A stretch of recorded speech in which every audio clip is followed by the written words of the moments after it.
আসসালামু আলাইকুম। আজকে মাইক্রোসফট ওয়ার্ডের আরেকটি টিপস আমি আপনাদের সাথে শেয়ার করছি। আর এই টিপসটি হচ্ছে, আমি মাইক্রোসফট ওয়ার্ডের একটি ফাইল ওপেন করেছি। এই ফাইলে 60টি পেজ রয়েছে। আপনারা কোথায় দেখবেন এই 60টি পেজ? এর নিচের বাম পাশে পেজ লেখা রয়েছে, এখানে 1 of 7, তার মানে এখানে 7টি পেজ রয়েছে এবং 60টি পেজের আমি এখন 1 নম্বর পেজে আসছি। যদি 2 নম্বরে যাই, দেখেন এখানে 1 2 হয়ে গেল। এখন আমি 4 নম্বর পেজে যেতে চাচ্ছি। সেক্ষেত্রে মাউসের যে স্ক্রল করে আপনি যেতে পারেন। ডান পাশের হচ্ছে এই চেপে ধরেও আপনি এখানে যেতে পারেন।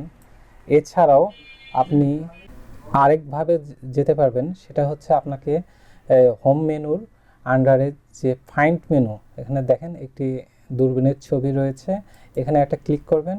ক্লিক করে এখানে 3টি মেনু রয়েছে, এখান থেকে আপনি গোটুতে ক্লিক করতে হবে। গোটুতে ক্লিক করে এখন আপনি আপনার নির্দিষ্ট কত নম্বর পেজে আপনি যেতে চাচ্ছেন সেটা এখানে লিখে দিতে হবে। যেমন আমি 6 নম্বর পেজে যেতে চাচ্ছি, 6 দিলাম, 6 দিয়ে ইন্টার বা গোটু। দেখুন আপনি এখন এই 6 নম্বর পেজে চলে এসেছেন। এখন এটি আপনি মাউসের মাধ্যমে করলেন, আপনি মেনু থেকেও করলেন।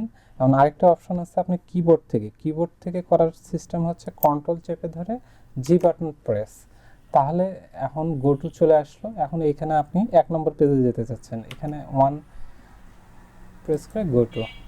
দেখুন আপনি 1 নম্বর পেজে চলে এসেছেন। আশা করি আপনারা বিষয়টি বুঝতে পেরেছেন। ধন্যবাদ।